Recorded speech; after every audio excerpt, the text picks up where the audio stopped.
kesediaan dari teman kita Ariel dari Palu 1 untuk berdoa. Boleh ya? Cek Ya, sound oke. dulu, Ril. Teman-teman, sebelum kita mulai, kita berdoa. Bapa di surga, Tuhan Yesus Juru Selamat kami pada malam hari ini, Tuhan, kami sungguh bersyukur, kami sungguh berterima kasih Tuhan, sebab penyertaan-Mu dalam kehidupan kami sungguh sempurna. Kalau pada malam hari ini Tuhan, kami boleh merasakan kebaikan Tuhan, kami sungguh bersyukur Tuhan. Dan kiranya Kau memberkati Tuhan pendalaman Alkitab kami pada malam hari ini. Kiranya jadilah sesuai kehendak Tuhan, dan malam hari ini Tuhan, nama Tuhan yang akan kami puji dan dimuliakan. Dan kami akan membelajarkan firman-Mu Tuhan, kiranya Kau memberkati kami. Demi Kristus yang hidup kami sudah berdoa. Haleluya. Amin. Judul renungan kita adalah God Center ya.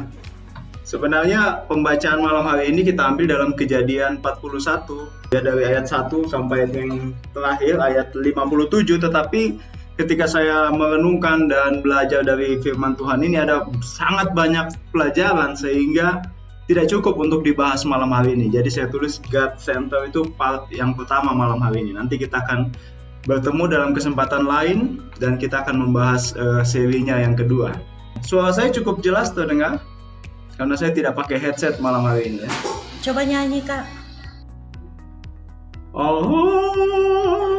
Oke, cukup ngebas.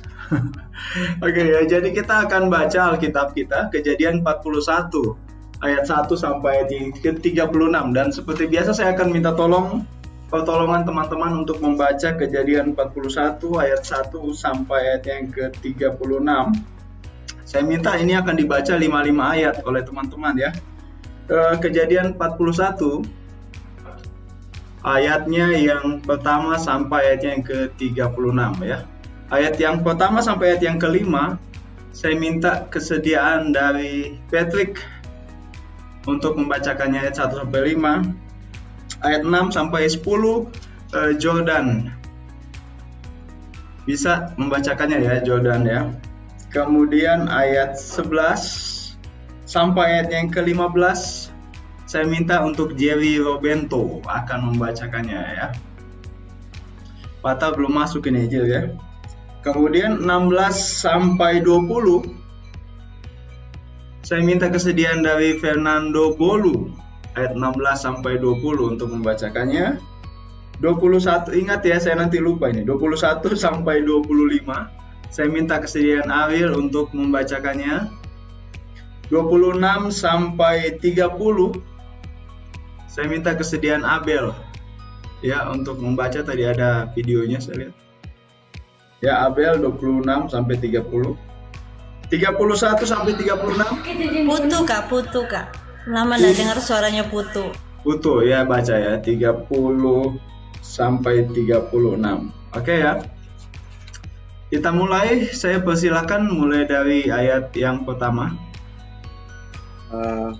Kejadian 41 ayat 1, mimpi Firaun. Setelah lewat 2 tahun lamanya, bermimpilah Firaun bahwa ia berdiri di tepi sungai Nil. Tampaklah dari sungai Nil itu keluar 7 ekor lembu yang indah bangunnya dan gemuk badannya, lalu memakan rumput yang di tepi sungai itu. Kemudian tampaklah juga 7 ekor lembu yang lain yang keluar dari dalam sungai Nil itu, buruk bangunnya dan kurus badannya, lalu berdiri di samping lembu-lembu yang tadi di tepi sungai itu. Lembu-lembu yang buruk bangunnya dan kurus badannya itu memakan 7 ekor lembu yang indah bangunnya dan gemuk itu. Lalu terjagalah Firaun. Setelah itu tertidur pulalah ia dan bermimpi kedua kalinya. Tampak timbul dari satu tangkai 7 bulir gandum yang bernas dan baik. Tetapi kemudian tampaklah juga tumbuh 7 bulir gandum yang kurus dan layu oleh angin timur. Bulir yang kurus itu menelan ke 7 bulir yang bernas dan berisi tadi. Lalu sampai ayat kelima ya? Kelima. Iya. Oke, terima kasih untuk antusias yang membaca. Selanjutnya ayat ke-6, saya persilakan. Tapi kemudian tampaklah juga tumbuh 7 bulir gandum yang kurus dan layu oleh angin timur. Bulir yang kurus itu menelan ke-7 bulir yang bernas dan berdiri tadi. Lalu terjagalah Firaun. Agaknya ia bermimpi. Pada waktu pagi gelisahlah hatinya, Lalu disuruhnya lah memanggil semua ahli dan semua orang berilmu di Mesir. Firaun menceritakan mimpinya kepada mereka, tetapi seorang pun tidak ada yang dapat mengartikannya kepadanya. Lalu berkatalah kepada juru minuman kepada Firaun, "Hari ini aku merasa perlu menyebutkan kesalahan yang dahulu. Waktu itu tuanku Firaun murka kepada pegawainya dan menahan aku dalam rumah pengawal istana beserta kepala juru roti." Terima kasih. Selanjutnya. Lanjut dari ayat 11, pada satu malam juga kami bermimpi, aku dan kepala juru roti itu.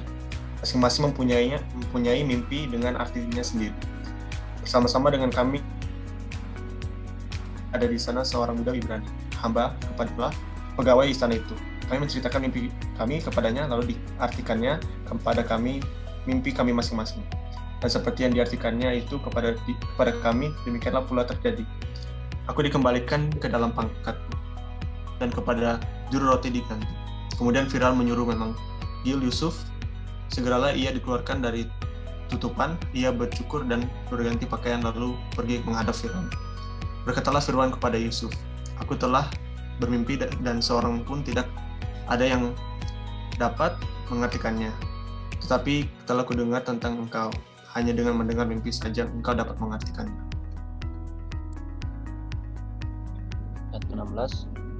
Yusuf menghayat Firaun, "Bukan sekali-kali aku, melainkan Allah juga yang akan memberitakan kesejahteraan kepada Tuan Firaun." Lalu berkatalah Firaun kepada Yusuf, "Dalam mimpiku itu aku berdiri di tepi sungai Nil, lalu tampaklah dari sungai Nil itu keluar 7 ekor lembu yang gemuk badannya dan indah bentuknya dan makan rumput yang di tepi sungai itu. Tapi kemudian tampaklah juga keluar 7 ekor lembu yang lain, kulit pemalut tulang, sangat buruk bangunnya dan kurus badannya. Tidak pernah kulihat yang seburuk itu di seluruh tanah Mesir. Lembu yang harus kurus dan buruk itu memakan ke-7 ekor lembu gemuk yang mula-mula." Lembu-lembu itu masuk ke dalam perutnya, tetapi walaupun telah masuk ke dalam perutnya, tidaklah kelihatan sedikit pun tandanya. Bangunnya tetap sama buruknya seperti semula. Lalu terjagalah api. Selanjutnya, dalam mimpiku itu, kulihat timbul dari satu tangkai 7 bulir gandum yang berisi dan baik. Tetapi kemudian tampaklah juga tumbuh 7 bulir yang kering, kurus dan layu oleh angin timur. Bulir yang kurus itu memakan ke-7 bulir yang baik tadi. Telah kuceritakan hal ini kepada semua ahli, tetapi seorang pun tidak ada yang dapat menerangkannya kepada aku. Lalu kata Yusuf kepada Firaun, "Kedua mimpi tuanku Firaun itu sama. Allah telah memberitahukan kepada tuanku Firaun apa yang hendak dilakukannya." "Ke-7 ekor lembu yang baik itu ialah 7 tahun, dan ke-7 bulir gandum yang baik itu ialah 7 tahun juga. Kedua mimpi itu sama. Ke-7 ekor lembu yang kurus dan buruk yang keluar kemudian, maksudnya 7 tahun demikian pula ke-7 bulir gandum yang hampa dan layu oleh angin timur itu, maksudnya akan ada 7 tahun kelaparan. Inilah maksud perkataanku ketika aku berkata kepada tuanku Firaun, Allah telah memperlihatkan kepada tuanku Firaun apa yang hendak dilakukannya. Ketahuilah tuanku akan datang 7 tahun kelimpahan di seluruh tanah Mesir. Kemudian akan timbul 7 tahun kelaparan, maka akan dilupakan segala kelimpahan itu di tanah Mesir, karena kelaparan itu mengurus keringkan negeri ini. Sesudah itu, akan tidak kelihatan lagi bekas-bekas kelimpahan di negeri ini karena kelaparan itu, sebab sangat hebatnya kelaparan itu. Sampai 2 kali mimpi itu diulangi bagi tuanku Firaun berarti hal itu telah ditetapkan oleh Allah dan Allah akan segera melakukannya. Oleh sebab itu, baiklah tuanku Firaun mencari seorang yang berakal budi dan bijaksana dan mengangkatnya menjadi kuasa atas tanah Mesir. Baiklah juga tuanku Firaun berbuat begini, yakni menempatkan penilik-penilik atas negeri ini dan dalam ke-7 tahun kelimpahan itu mengut 1/5 dari hasil tanah Mesir. Mereka harus mengumpulkan segala bahan makanan dalam tahun-tahun baik yang akan datang ini dan di bawah kuasa tuanku Firaun, menimbun gandum di kota-kota sebagai bahan makanan serta menyimpannya. Demikianlah segala bahan makanan itu menjadi persediaan untuk negeri ini dalam ke-7 tahun kelaparan yang akan terjadi di tanah Mesir, supaya negeri ini jangan binasa karena kelaparan itu. Oke, terima kasih banyak untuk teman-teman yang sudah membaca Alkitab malam hari ini. Judul pendalaman Alkitab kita malam ini God Center ya. Jadi teman-teman lihat di situ kita ada logo ya. Ada logo kita nih, Kelas Labu. Terima kasih untuk Om Kaleb ya, Wayan Kaleb yang sudah mendesain Kelas Labu dan juga sudah membuka media sosial kita. Ada YouTube Kelas Labu di mana semua pelajaran akan diposting di YouTube dan juga ada IG ya.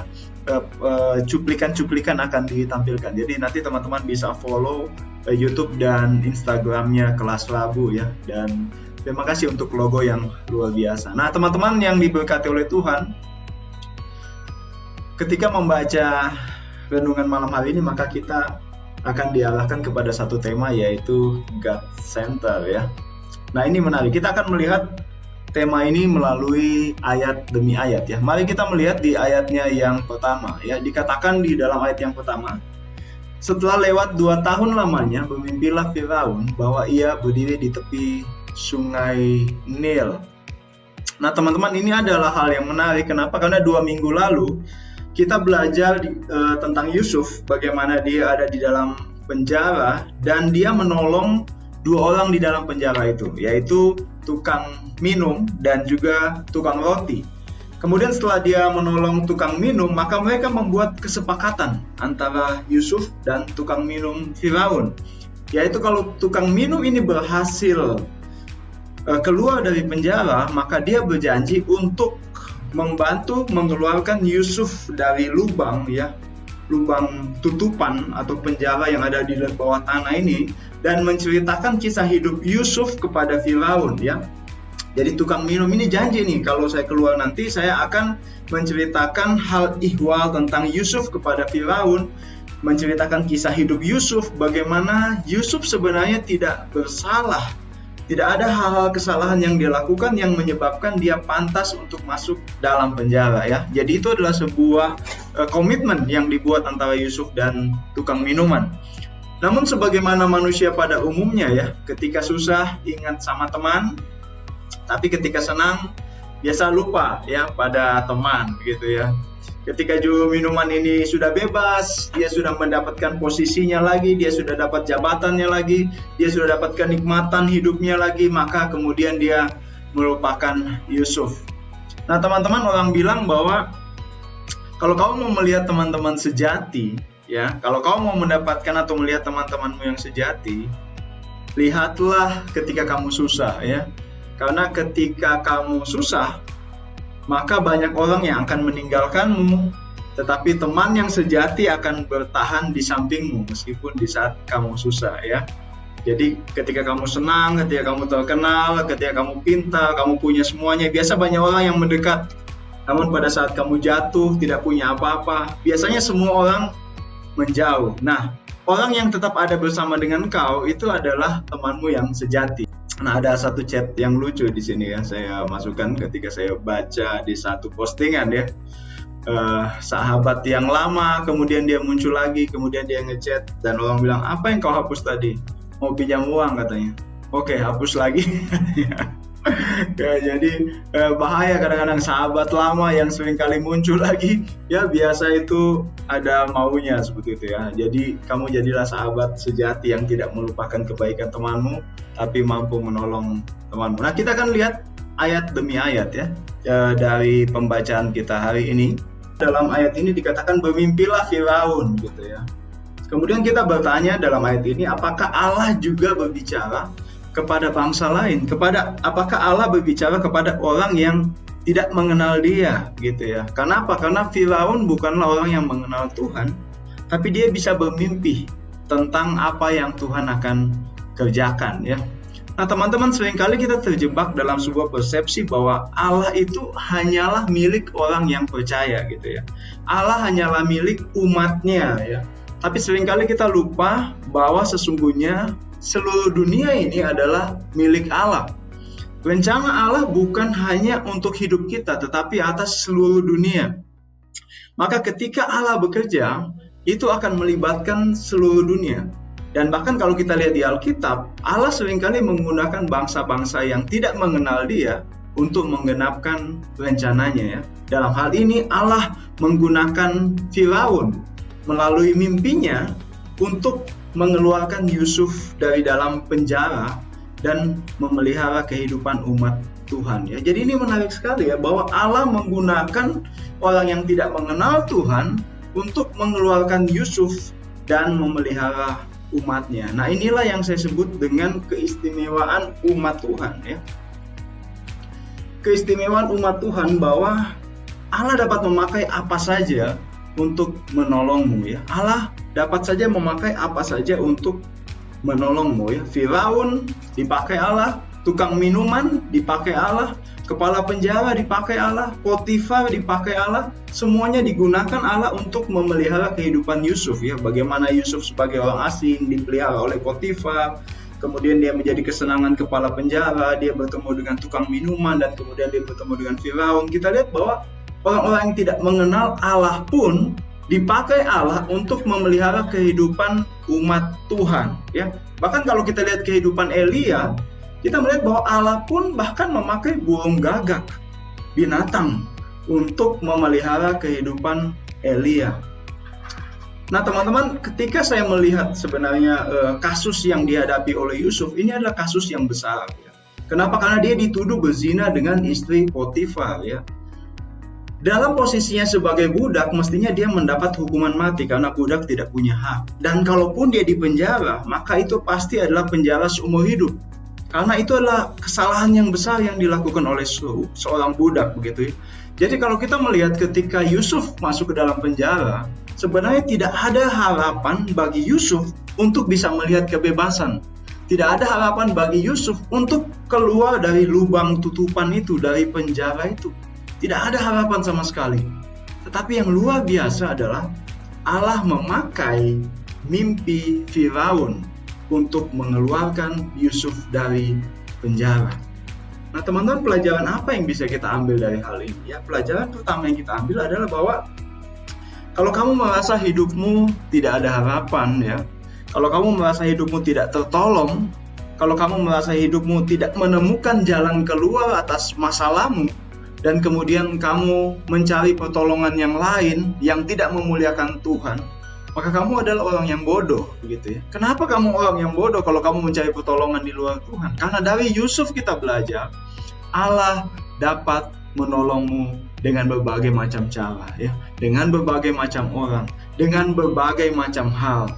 Dan kalau Allah mampu menolong Yusuf keluar dari penjara melalui mimpi, maka Allah juga dapat menolongmu dengan berbagai macam cara ya. Teman-teman, saya orang yang lama kuliah ya. Saya kuliah hampir 7 tahun lamanya, dan selama saya kuliah 7 tahun lamanya itu sebuah prestasi yang kurang membanggakan sebenarnya ya. Tapi banyak mengajarkan pengalaman hidup. Saya berdoa supaya di sini tidak ada yang kuliah lama seperti saya ya, cepat gitu ya. Nah saya kuliah 7 tahun, dan selama 7 tahun itu ada banyak perubahan mata kuliah. Ada mata kuliah yang saya ambil tiba-tiba sudah hilang, tapi ada mata kuliah yang belum saya ambil tiba-tiba muncul gitu. Dan saya bukan orang yang tertib waktu itu karena pergaulan begitu, sehingga nilai-nilai saya itu tercecer kemana-mana. Saya lupa mana mata kuliah yang belum saya ambil, mana mata kuliah yang saya sudah lulus, mana yang belum lulus, kacau sekali. Dan saya ada di satu titik di mana saya berpikir enough gitu ya. Saya tidak mau lagi melanjutkan kuliah saya, sudah cukup. Saya sudah bingung dengan kuliah ini. Dan teman-teman, saya bertemu dengan satu orang yang tidak mengenal Tuhan kita ya. Dia orang yang tidak seiman dengan saya, dan dia adalah seorang staf di kampus saya, dan dia menolong saya dengan luar biasa gitu. Dia mencari lagi riwayat nilai-nilai saya, dia banyak membantu saya, dan saya melihat bahwa Allah memakai bahkan orang yang tidak mengenal Tuhan untuk menjadi pertolongan bagi saya, orang yang tidak beriman. dipakai untuk menolong saya. Saya yakin teman-teman juga pasti merasakan pertolongan dari orang yang mungkin tidak mengenal Tuhan ya. Saya tahu pasti banyak kesaksian teman-teman bagaimana teman-teman ditolong oleh orang-orang yang kita anggap mungkin orang asing atau orang yang belum mengenal Tuhan. Kamu menghadapi masalah di bidang studi, menyelesaikan tugas akhir, dalam pekerjaanmu, dalam panggilanmu, dalam hubunganmu dengan orang lain, maka saya bisa memberikan nasihat kepada kamu untuk tidak putus asa gitu ya. Kalau Yusuf ditolong melalui mimpi, kalau saya ditolong melalui orang lain untuk menyelesaikan tugas saya, kuliah saya, maka saya pikir Allah juga pasti akan sanggup menolongmu. Dan pertolongan Allah seringkali muncul dengan cara yang tidak terduga. Dan inilah saya pikir alasan pertama kenapa kita harus memusatkan hidup kita kepada Tuhan. Karena di dalam Tuhan ada pertolongan dan harapan. Di dalam Tuhan ada pertolongan dan harapan. Itu kenapa kita harus memusatkan hidup kita kepada Tuhan. Apa yang menarik selanjutnya melalui ayat 1 nih. Ayat 1 aja udah panjang kita bahas kisahnya ya. Nah, ayat 1 ini juga berbicara tentang sungai Nil ya. Nah, sungai Nil ini adalah sungai terpanjang di dunia ya, dan menjadi tempat vital kehidupan bangsa Mesir ya. Dan ada banyak mitologi yang berhubungan dengan sungai Nil ya. Ada banyak cerita-cerita mitologi. Menurut kepercayaan agama Mesir ya, sungai Nil ini adalah air mata dari Isis ya, bukan teroris ya. Isis ini adalah konon ya. Ada 2 dewa dulu di Mesir yang menjadi raja yang bernama Osiris gitu ya. Nah, Osiris ini punya istri namanya Isis. Dan karena Osiris ini seorang raja Mesir dan dewa yang sangat masyhur, berkuasa, sehingga saudara laki-lakinya yang bernama Set cemburu kepada Osiris dan ingin merebut tahtanya gitu ya. Kemudian Set singkat kata membunuh Osiris dan kemudian memutilasi dia dan mengisi bagian-bagian tubuhnya ke dalam peti tempat mumi biasa yang kita lihat ya, kemudian membuangnya begitu. Nah, ketika Isis atau istri dari Osiris, dewa Osiris tadi ini mencari Osiris, di situ dia menangis.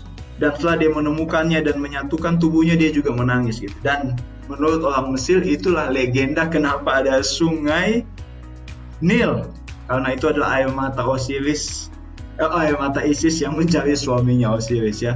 Ya, ini cukup konyol untuk kita percayai, tapi itulah yang dipercaya. Dan ada banyak mitologi menarik dari Mesir yang akan kita pelajari di kitab Keluaran nanti ketika bangsa Israel akan keluar, secara khusus tentang tulah-tulah ya, itu akan banyak kita belajar tentang dewa-dewa Mesir nanti. Jadi sungai Nil ya adalah sungai yang sangat penting untuk orang Mesir ya, karena sungai inilah yang menjadi pusat kehidupan orang Mesir. Dari sungai ini mereka mengambil air dan lahan-lahan sungai ini seringkali dalam setahun dia banjir dan kemudian dia membuat daerah di sekelilingnya itu subur ya. Bahkan Firaun sendiri melakukan ritual di tepi sungai Nil. Ritual seperti apa?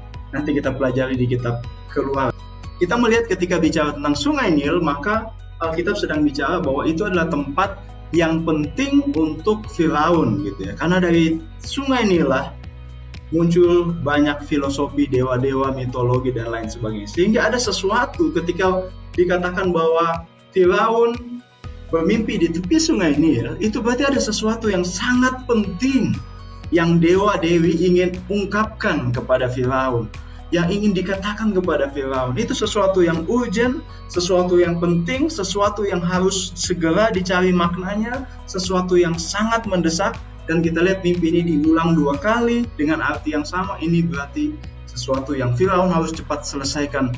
Apa artinya? Itulah yang membuat Firaun sangat ingin mengetahui arti dari mimpi ini. Nah, apa isi mimpi Firaun? Itu diceritakan di dalam ayat 2 sampai ayat yang ke-7 ya. Ini menceritakan tentang isi mimpi Firaun ya. Itu ada 7 ekor sapi yang gemuk ya. Kalau teman-teman melihat sapi, ini adalah 7 sapi atau lembu yang gemuk. Itu keluar dari sungai Nil. Dan Firaun senang ketika melihat 7 ekor sapi itu. Tapi kemudian muncul lagi 7 ekor sapi yang jelek dan kurus badannya, sangat kurus ya. Kemudian menelan ke-7 ekor sapi yang gemuk tadi. Dan sapi yang kurus tadi ketika menelan sapi yang gemuk, badan mereka tidak bertambah gemuk. Wow. Ini idaman setiap wanita ini ya. Bagaimana tetap makan yang banyak tapi tubuh tidak menjadi gemuk ya. Saya makan sedikit saja, orang Jepang bilang perut so takamuka. Takamuka perut, dia baru makan sedikit sudah cepat gendut begitu. Tapi sapi-sapi ini walaupun makan 7 sapi lainnya, mereka tetap kurus ya. Jangan tanya saya suplemen apa yang dimakan oleh sapi-sapi yang kurus ini supaya badan mereka tetap kurus ya. Karena memang mereka tidak sedang mengendorse. Dalam mimpi itu tidak ada sapi itu bilang setelah dia minumlah obat ini, saya tetap kurus ya. Tidak ada ya. Jadi tidak ada suplemen pelangsing. Tetapi sebenarnya mimpi ini adalah mimpi yang menakutkan begitu ya. Karena teman-teman coba bayangkan sapi ya. Kita tahu sapi makan rumput dan minum air putih ya. Tetapi mengerikan ketika kamu melihat sapi, hewan herbivora menjadi karnivora ya, dan memakan sapi-sapi lain seperti kanibal ya. Itu sesuatu yang mengerikan sekali, sehingga dikatakan di dalam ayat ke-8 kalau kita lihat ya, pada waktu itu gelisahlah hati Firaun ya. Bayangkan ketika Firaun melihat sapi yang jelek menjadi kanibal, menjadi karnivora dan memakan sapi yang kurus tadi ya, itu pasti membuat dia menjadi gelisah ya. Nah, ini mimpi di tempat yang penting ya, di tepi sungai tadi. Kemudian melihat hal yang mengerikan dan diulang sebanyak 2 kali. Ini membuat hatinya Firaun gelisah.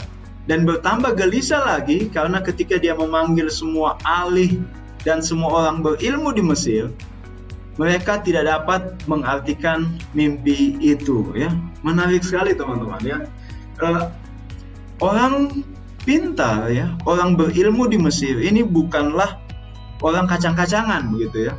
Orang berilmu atau magician ya, bukan sembarang orang pintar, bukan penjual obat dan bukan ahli tipu-tipu ya yang ada di Mesir ya.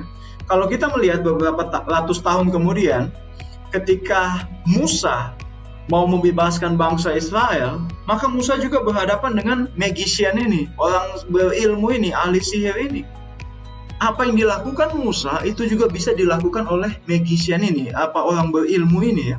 Ketika Musa menjadikan tongkat jadi ular, orang berilmu juga bisa melakukannya. Ketika Musa mengubah air menjadi darah, orang berilmu juga bisa. Ketika Musa memanggil nyamuk, memanggil kodok, katak ya, orang berilmu juga bisa melakukannya. Jadi kita melihat bahwa orang berilmu yang dimiliki bangsa Mesir ini adalah orang-orang yang hebat begitu ya. Orang-orang yang bergelut dengan kuasa-kuasa kegelapan untuk melakukan sihir ya. Kalau kamu sering nonton Harry Potter mungkin kamu bisa membayangkan bagaimana tukang-tukang sihir ini berlibat dengan kuasa-kuasa kegelapan. Tetapi apa yang menarik di sini adalah bahwa sehebat apapun dukun-dukun Mesir ini, ayat 8 bilang di sini bahwa tidak seorang pun dari ahli-ahli ilmu ini, orang-orang pintar ini, ahli sihir ini yang bisa mengartikan mimpi itu. Kenapa kita bertanya ya? Kenapa ahli-ahli orang-orang pintar, ahli-ahli sihir ini tidak bisa mengartikan mimpi? Jawabannya adalah karena mimpi itu adalah dari Tuhan. Karena mimpi itu adalah dari Tuhan, sehingga sepintar apapun orang pintar Mesir tidak akan cukup pintar untuk memahami rahasia Tuhan. Kenapa? Karena Amsal 1 ayat 7 bilang, takut akan Tuhan adalah permulaan pengetahuan, tetapi orang bodoh menghina hikmat dan didikan. Dengan kata lain bahwa hikmat Allah jauh melebihi dari semua hikmat dunia itu. Dan untuk mendapatkan hikmat Allah ini, maka engkau perlu menjadikan Allah sebagai pusat kehidupanmu. Ini menarik sekali ya. Seringkali ada banyak orang yang merasa lebih pintar dari Allah ya. Beberapa waktu lalu ada YouTuber yang terkenal dengan paham agnostiknya ya. Dia sangat top gitu ya. Mungkin teman-teman tahu semua ya. Dia selalu mengklaim dirinya agnostik gitu ya. Dan dia cukup cerdas mengemukakan argumennya gitu. Saya agnostik karena ini. Dan saya tahu banyak anak muda yang cukup tertarik dan terpengaruh dengan pahamnya gitu ya. Tentang pemikirannya tentang Tuhan ya. Bagaimana dia percaya ada Tuhan tapi dia tidak peduli ya, dia tidak mau terlibat dan tidak mau menjelaskan tentang Tuhan itu ya. Tetapi apa yang terjadi beberapa waktu kemudian, ternyata ada lubang kosong dalam hidupnya ada banyak masalah psikis yang dihadapi, ada banyak tekanan yang dihadapi. Dan karena dia tidak percaya apapun, dia tidak percaya kepada Tuhan, dia tidak tunduk dan takut akan Tuhan, maka dia tidak punya pegangan. Sehingga dia lari kepada narkoba ya. Jadi YouTuber yang agnostik ini akhirnya ditangkap karena penggunaan narkoba ya. Dan ini bukan sebuah sikap yang pintar gitu ya. Orang bodoh menghina hikmat dan didikan gitu ya. Ternyata seorang agnostik gitu ya tidak punya pegangan sehingga dia harus lari ke narkoba ya. Karena dia merasa lebih pintar dari Tuhan gitu ya. Kebudayaan modern ya, kebudayaan modern yang saat ini kita alami, yang saat ini kita ikuti ya, adalah kebudayaan yang tidak ramah terhadap agama. Semakin modern sebuah kebudayaan, maka agama akan semakin tersingkir gitu ya. Kenapa? Karena orang-orang modern akan lebih merasa berhikmat daripada Tuhan. Kalau kita lihat kebudayaan Eropa, di Inggris, di Belanda, di Australia ya, itu orang mulai meninggalkan Tuhan begitu. Agama menjadi sesuatu yang tidak menarik begitu. Dan ini kebudayaan, dan Indonesia juga akan mengarah pada kebudayaan seperti itu, di mana orang akan mulai meninggalkan agamanya begitu ya. Kenapa? Karena orang merasa lebih pintar daripada Tuhan. Tetapi inilah sesungguhnya gambaran orang-orang yang bodoh di hadapan Allah, yang menghina hikmat dan didikan. Dan kenapa kita sebagai anak muda harus hidup berpusat kepada Tuhan? Karena di dalam Tuhan ada hikmat dan kebijaksanaan ya. Di dalam Tuhan ada hikmat dan kebijaksanaan. Bagaimana kita melihat buktinya di sini? Orang pintar tidak bisa memahami hikmat Allah ketika mereka tidak bisa mengartikan mimpi itu. Kita akan lihat bagaimana reaksi Yusuf terhadap mimpi Firaun ya di dalam ayat yang selanjutnya ya. Nah, teman-teman, ayat 9 sampai 14 di situ kita melihat bahwa Yusuf mulai diperkenalkan gitu ya. Ini bicara tentang mimpi Firaun yang belum dipecahkan, belum ada yang mampu mengartikannya, sehingga tiba-tiba juru minuman dia ingat kepada Yusuf. Ada masalah, ingat Yusuf. Selesai masalah, lupakan Yusuf. Ada masalah, ingat lagi Yusuf ya. Ini luar biasa. Saya punya renungan tentang ini ya di YouTube orang muda. Itu judulnya Problem Solver ya. Nanti saya bisa bagi linknya. Itu sebenarnya menarik kita bahas malam hari ini. Tapi nanti teman-teman nonton saja videonya. Semoga itu memberanikan teman-teman untuk menjadi problem solver gitu. Orang yang bisa memecahkan masalah di dalam kehidupan ini ya. Nanti teman-teman bisa nonton videonya. Nah, apa yang paling menarik di dalam ayat 9 sampai 14 ini ya? Saya ingin katakan bahwa mungkin sekali dalam hidup kita dilupakan oleh manusia gitu ya. Ketika kita dijanji untuk diingat, tapi kemudian kita dilupakan gitu ya. Seolah-olah berkat yang seharusnya menjadi milik kita itu dirampas oleh orang lain. Tetapi saya ingin katakan melalui pembacaan firman Tuhan ini adalah bahwa Allah selalu punya cara untuk memaksa orang kembali melihatmu ya.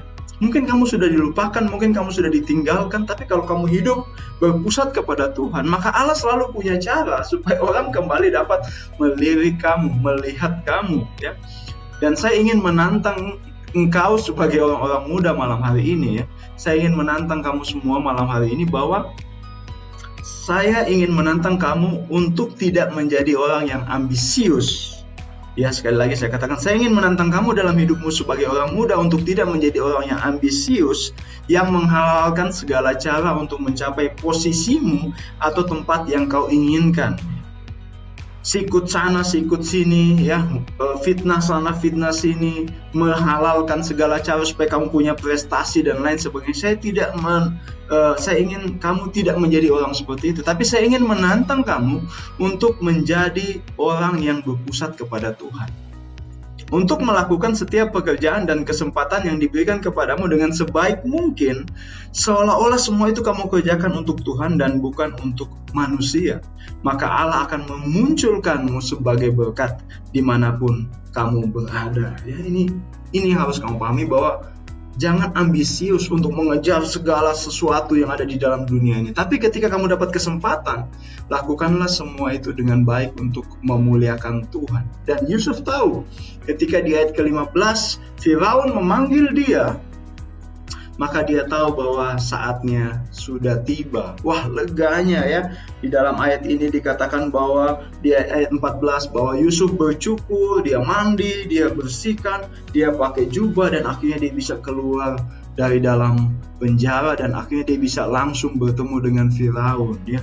Bayangkan ketika tukang minumannya lupa untuk mengenalkan Yusuf dengan Firaun, Allah sendiri yang menggunakan mimpi Firaun untuk membuat Yusuf bertemu dengan Firaun.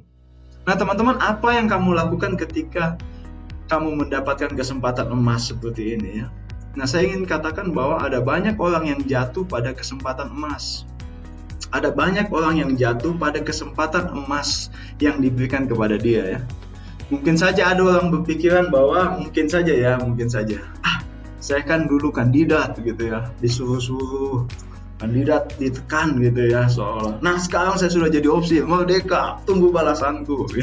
Ini kesempatan emas, saya akan suruh-suruh kandidatku juga nanti ya, tunggu bagiannya ya. Atau ada mungkin yang susah jadi caleg begitu ya, aduh saya susah sekali jadi caleg, bayar sini bayar sana demi menjadi caleg ya.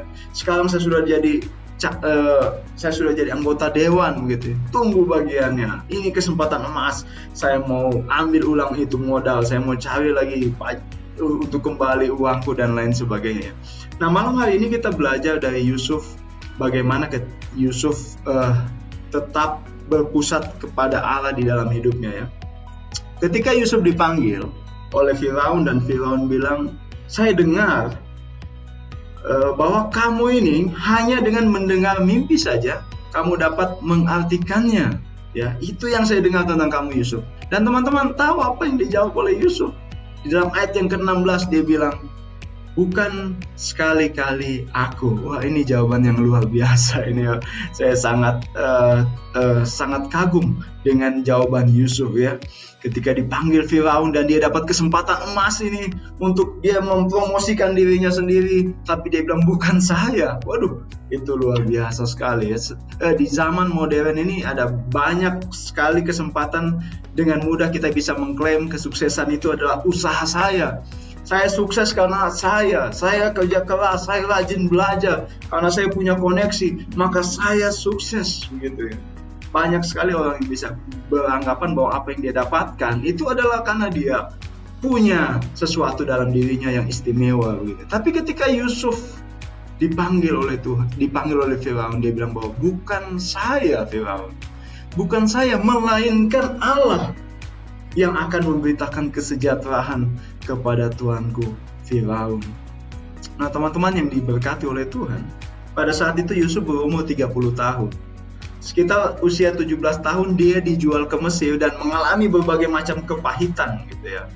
Dan kemudian 13 tahun kemudian, 30 tahun dia mendapat tempat istimewa di hadapan Firaun.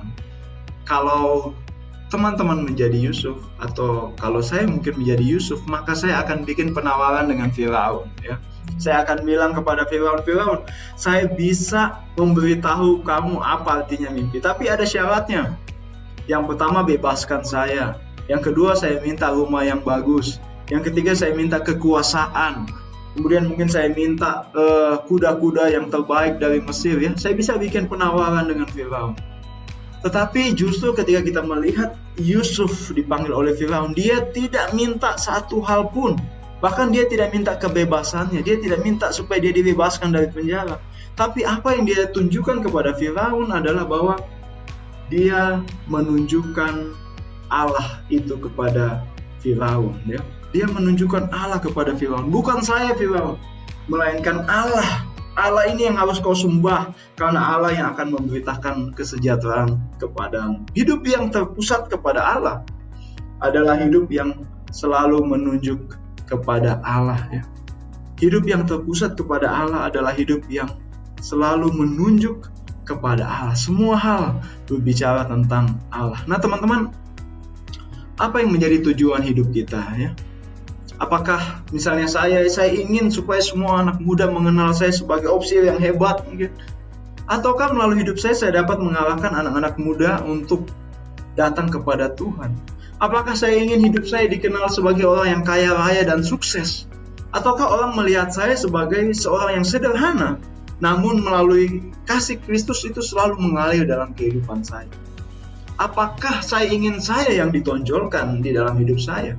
Ataukah saya mengalahkan orang lain untuk melihat Allah di dalam kehidupan saya? Suatu hari Yohanes Pembaptis berkhotbah dan ada banyak orang yang bertobat. Dia khotbah dengan hebat, ada banyak pengikutnya, ada banyak orang yang mengagumi dia, dan ini kesempatan bagi Yohanes Pembaptis untuk mengambil keuntungan bagi dirinya. Dia bisa mengatakan bahwa saya orang yang hebat dan lain sebagainya, dan orang-orang mulai bertanya, apakah engkau adalah Mesias? Saudaraku, apa yang Yohanes Pembaptis katakan? Bukan saya. Mesias akan datang dan membuka tali kasutnya pun saya tidak layak. Ini adalah sebuah statement yang membuat orang yang melihat Yohanes melihat kepada Allah, melihat kepada Kristus, begitu ya. Bukan saya, tapi dia yang hebat, gitu ya. Bukan saya, tapi dialah yang menolong saya. Dialah yang harus engkau sembah, dialah yang harus engkau kagumi, ya. Nah teman-teman, saya mendorong kalian untuk menjadi orang yang sukses, orang yang berhasil, orang yang berprestasi, punya jabatan, punya nama besar, punya pengaruh dan lain sebagainya. Tapi saya ingin katakan bahwa hal-hal itu tidak akan bernilai jikalau Kristus tidak menjadi pusat hidupmu, ya. Kalau kamu tidak memuliakan Tuhan sebagai tujuan utamamu, maka apapun keberhasilan yang kamu capai, kamu akan merasa kosong. Meskipun kamu sudah terkenal, kamu punya banyak subscriber, kamu punya banyak uang, kamu punya banyak harta dan kekayaan, tapi kalau memuliakan Kristus tidak menjadi pusat dalam hidupmu, kamu akan merasa hampa. Tapi ketika kita melihat Yusuf, melihat Yohanes Pembaptis, ketika orang memuja mereka, mereka kemudian mengalahkan pujaan itu kepada Allah, maka semua yang mereka butuhkan kemudian akan ditambahkan kepada mereka. Hidup yang terpusat pada Allah adalah hidup yang selalu menunjuk kepada Allah. Kemudian kalau kita lihat di ayat selanjutnya, ayat 33-35, di situ diceritakan bagaimana bangsa Mesir dapat survive dengan bertahan di dalam badai kelaparan. Nah teman-teman yang diberkati oleh Tuhan, ketika Allah memberitahukan arti mimpi kepada Yusuf, saya yakin Yusuf memahami benar bahwa Allah mengasihi umatnya dan akan memelihara umatnya, ya. Ini disebut dengan providensia atau pemeliharaan Allah. Namun apa yang kita pelajari dari ayat 33-35 adalah bahwa pemeliharaan Allah tidak menghilangkan tanggung jawab manusia untuk menerima pemeliharaan itu. Artinya harus ada keseimbangan antara beriman bahwa Tuhan akan memelihara dan bekerja untuk mengumpulkan persediaan makanan di hari esok. Yusuf tahu bahwa Allah akan pelihara bangsanya.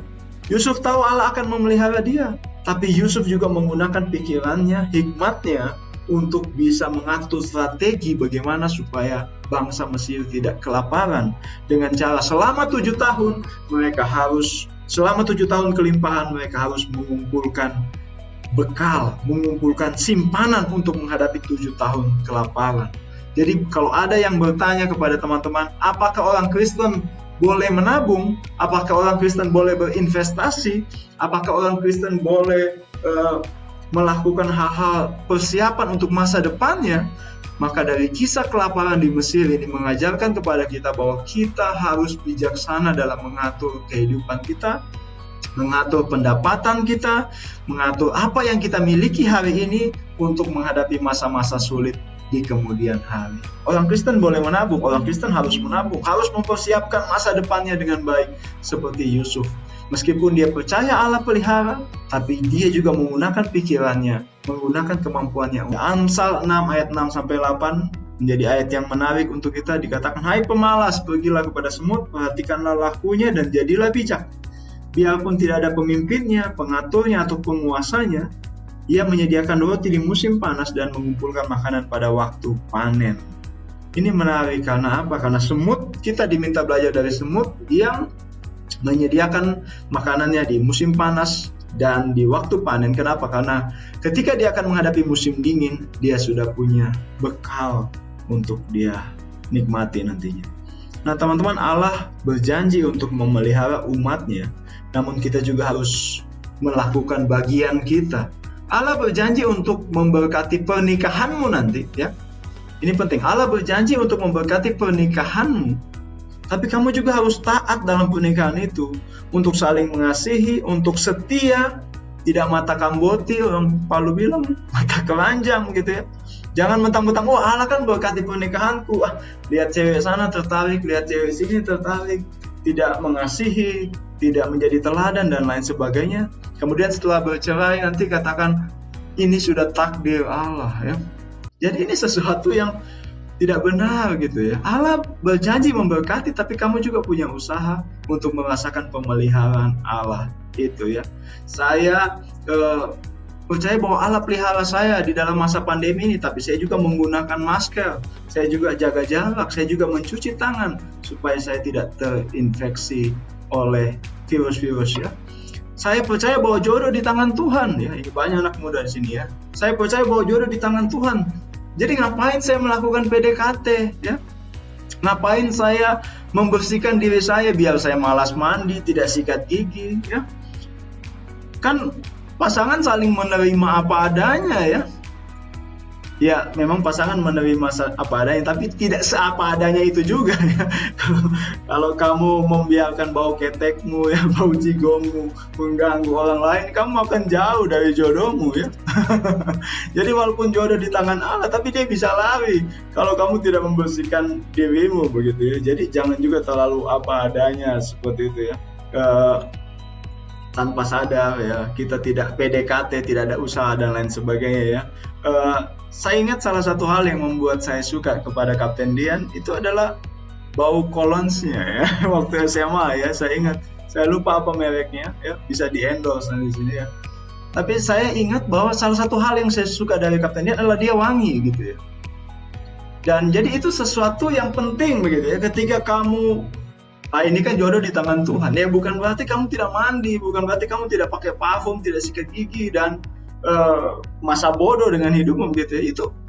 Itu semakin menjauhkan jodohmu seperti itu ya. Jadi penting bagi kita meskipun jodoh di tangan Allah, tapi kita juga harus berusaha membuat hidup diri kita tetap menarik. Nah, hidup yang terpusat kepada Allah adalah hidup yang seimbang.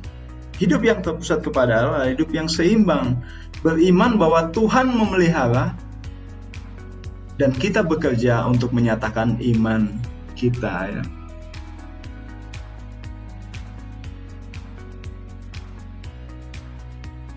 Saya pernah punya pengalaman yang bodoh ya, yang membuat saya salah satunya lama kuliah adalah ketika di awal-awal kuliah saya aktif melayani.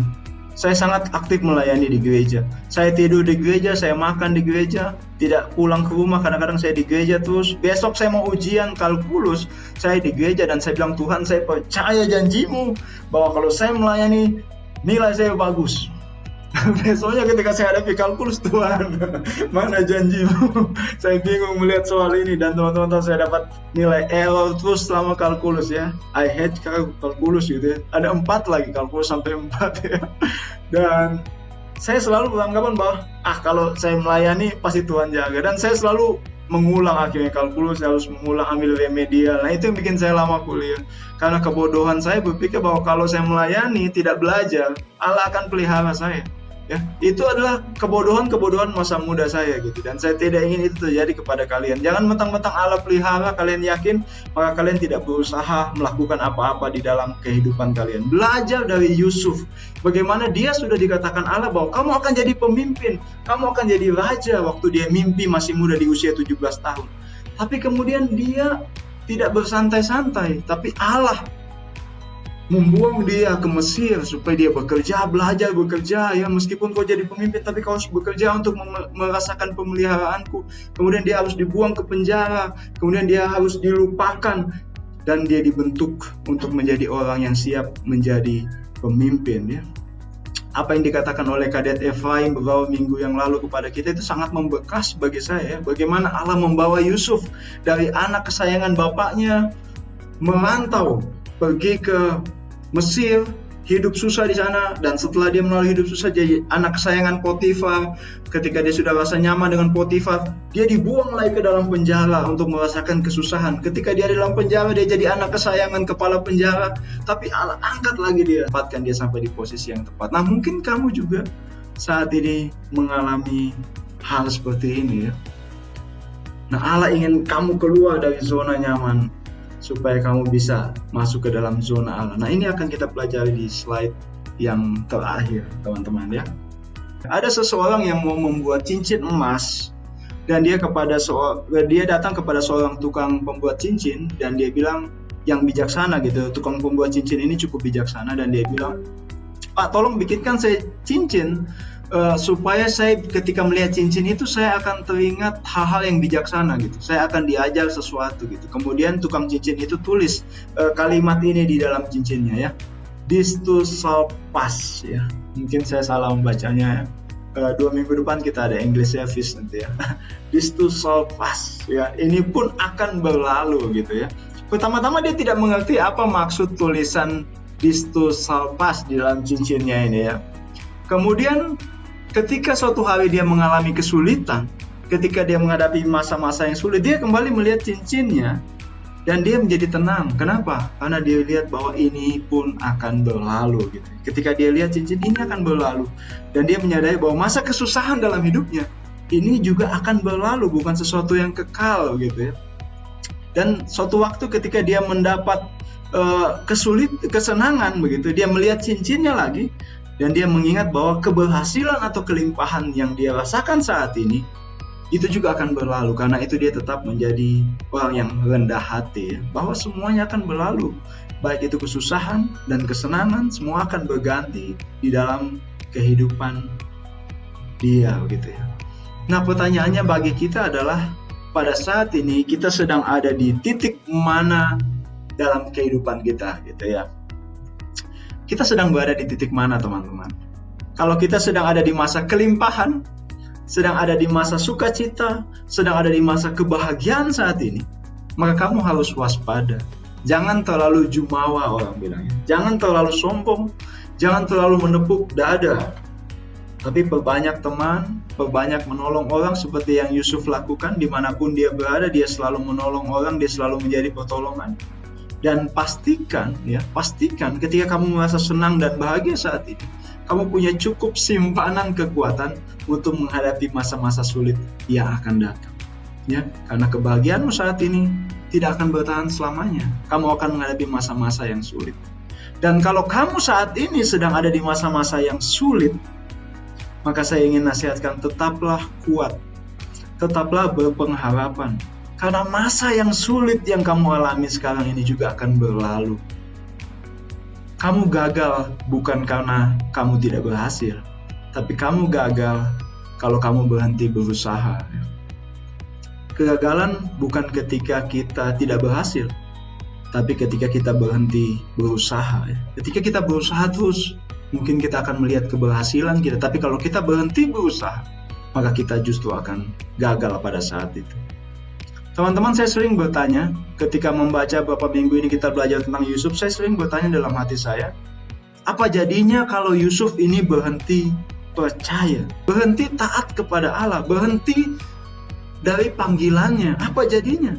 Satu hal yang pasti yang saya pikirkan adalah bahwa dia tidak akan dapat melihat pekerjaan Tuhan dinyatakan melalui kehidupan. Bahwa Yusuf tidak akan melihat buah-buah dari apa yang sedang dia kerjakan sekarang ketika Yusuf berhenti. Tapi Allah memanggil kita bukan untuk berhenti, tetapi untuk terus setia mengerjakan panggilannya. Karena Yusuf tidak berhenti meskipun masa-masa sulit dalam kehidupannya, maka dia melihat bagaimana karya tangan Tuhan nyata di dalam kehidupannya. Allah telah memanggil kita dan menyiapkan sesuatu yang berharga untuk kita masing-masing, bagi kita setiap pribadi. Karena itu saya berdoa kepada Tuhan malam hari ini, biarlah teman-teman dapat menemukan panggilan itu dan menyelesaikan apa yang telah Allah mulai dalam hidup. Ya, kalau kamu sulit saat ini dan kamu berpikir untuk berhenti, orang bilang ingatlah kenapa kamu memulainya. Ya, Jangan pernah berhenti di tengah jalan. Selesaikanlah apa yang Allah mulai dalam hidupmu ya. Panggilanmu, selesaikanlah itu. Pekerjaanmu, pendidikannya, tuntaskanlah itu. Dan kamu akan melihat bagaimana Allah bekerja di dalam hidupmu ya. Bersambung. Ya, teman-teman, saya setuju dengan tua worshiper ya ketika mengatakan bahwa hidup kita ini seperti sebuah musik gitu ya. Selalu silih berganti, kadang senang, kadang susah ya, kadang penuh dengan tawa, kadang juga penuh dengan tangis. Namun itu bukanlah hal yang penting. Tetapi yang terpenting adalah bagaimana Tuhan Yesus selalu hadir dalam hidup kita di setiap musim ya. Bagaimana kita berpusat kepada Tuhan.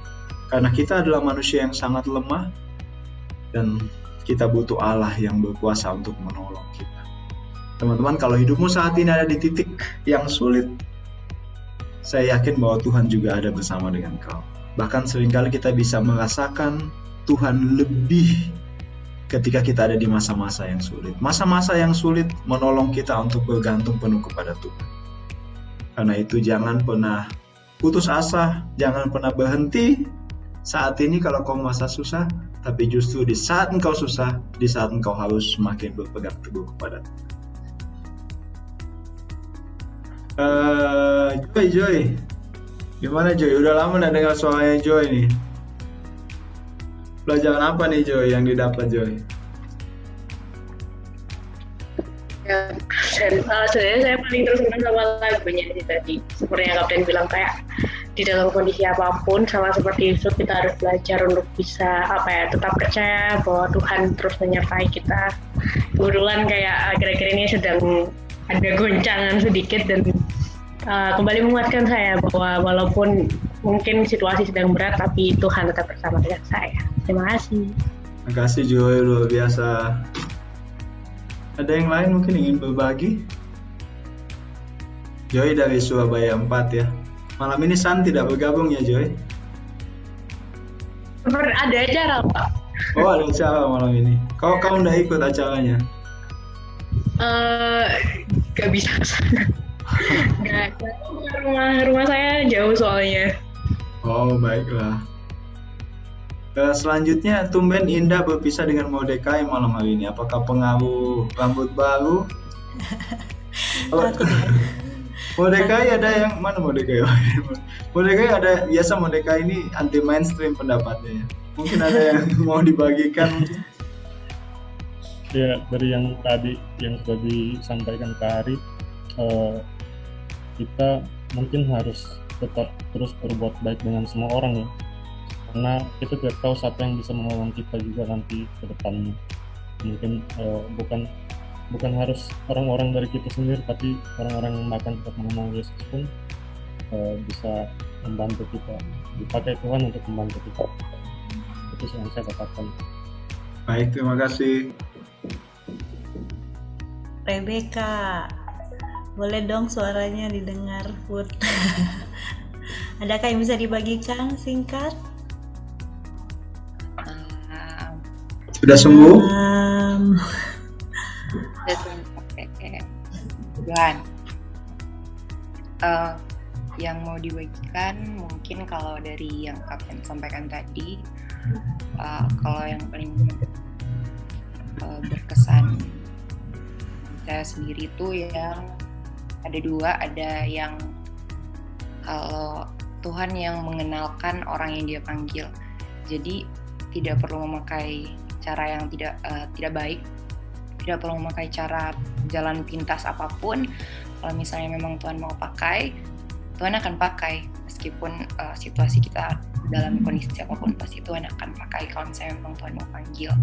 Dan yang kedua, yang this too shall pass, itu sebenarnya moto kehidupan saya juga sama Kapten. Tiap kali ada goncangan di studi maupun dalam aspek-aspek lain kehidupan juga, yang jadi penguat saya itu adalah kalimat itu, kalau pada akhirnya semua juga akan lewat, semuanya akan berlalu karena Tuhan yang jaga dan memelihara. Terima kasih untuk sharingnya ya. PBK Laihat berasal dari Manado 1 ya teman-teman. Saya tadi lihat ada Martino juga, sudah tidak ada ya. Kalau satu Palu gimana nih, kita mau dengar suaranya?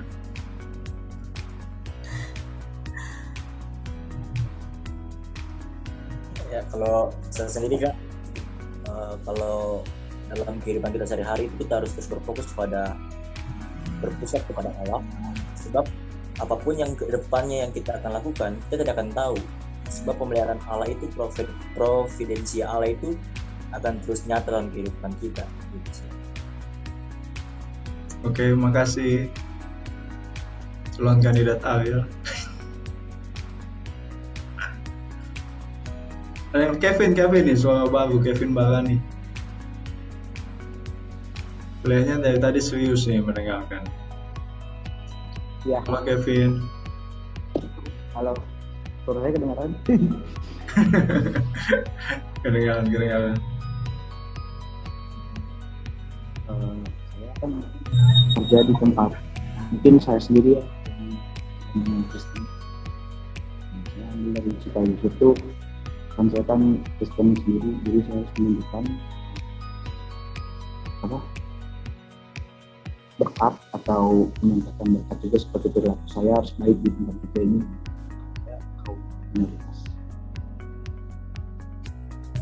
Oke, terima kasih Kevin untuk pelajaran rohaninya. Yang terakhir ada lagi kah yang mau sampaikan? Makasih Kevin, semangat. Semangat Kevin ya.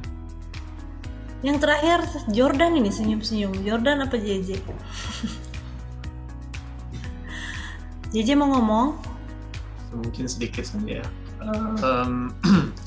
Mungkin dari saya sendiri, dari pelajaran sebelumnya, mungkin kita harus mempunyai mindset yang harus menaruh Tuhan itu di tengah-tengah atau di center kita, kehidupan kita.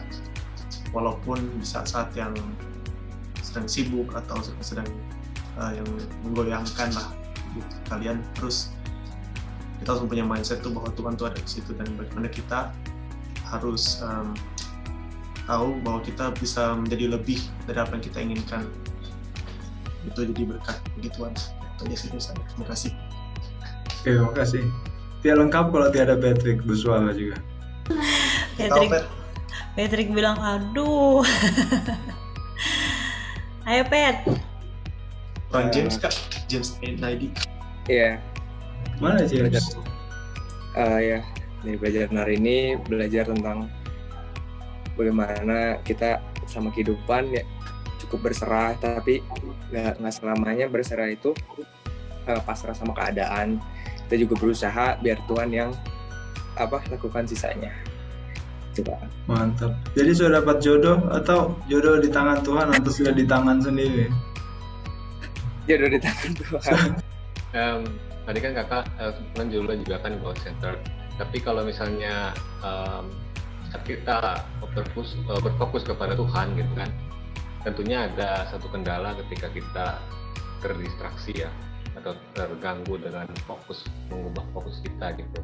Nah mungkin kalau misalnya tadi kan kalau kakak bilang dari belajar dari Yusuf itu kan kita berserah sehingga nanti Tuhan akan memberikan penolong-penolongnya sehingga kita bisa fokus gitu. Tapi ada nggak kira-kira tindakan-tindakan konkret yang real yang kita bisa lakukan misalnya dalam keadaan yang nggak mengganggu fokus kita kepada Tuhan itu kan?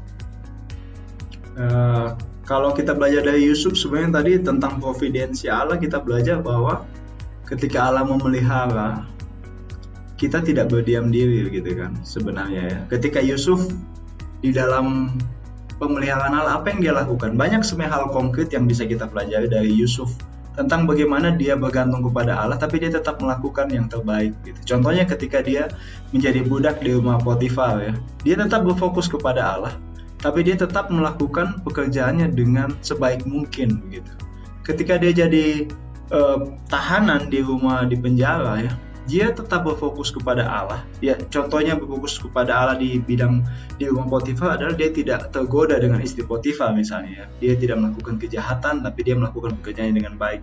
Begitu juga di dalam rumah tahanan, dia tidak melakukan kejahatan. Ya, dia tidak mengambil untung dari para penjahat yang ada di sekelilingnya ya. Kalau di penjara itu kita ada adik di penjara, bagaimana seringkali kau mau makan lebih porsi, bayar gitu. Kau mau rokok enggak, bayar gitu. Jadi ada orang yang mencari keuntungan di penjara, tapi kita melihat Yusuf tetap melakukan yang terbaik pekerjaannya gitu. Bahkan ketika dia menjadi kepala kerajaan Mesir nantinya, orang kedua di Mesir, kita akan melihat bahwa Yusuf tidak mengambil itu sebagai sebagai keuntungan untuk dia gitu. Yusuf tidak balas dendam ke Potifar. Yusuf tidak mengambil keuntungan untuk dirinya, tapi betul-betul untuk mengerjakan pekerjaan Allah.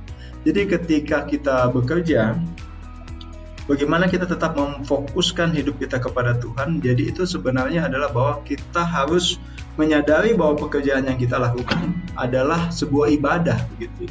Jadi ketika kita bicara tentang fokus kepada Tuhan, itu bukan bicara masalah doa, bukan bicara masalah ibadah, bukan bicara masalah saat teduh, ya, bukan bicara masalah memuji Tuhan dengan pujian, tidak. Ketika kita fokus kepada Tuhan, bekerja, menjual sesuatu kepada orang, kemudian kita bekerja dalam perjanjian dengan orang lain, semua itu harus terfokus kepada Tuhan.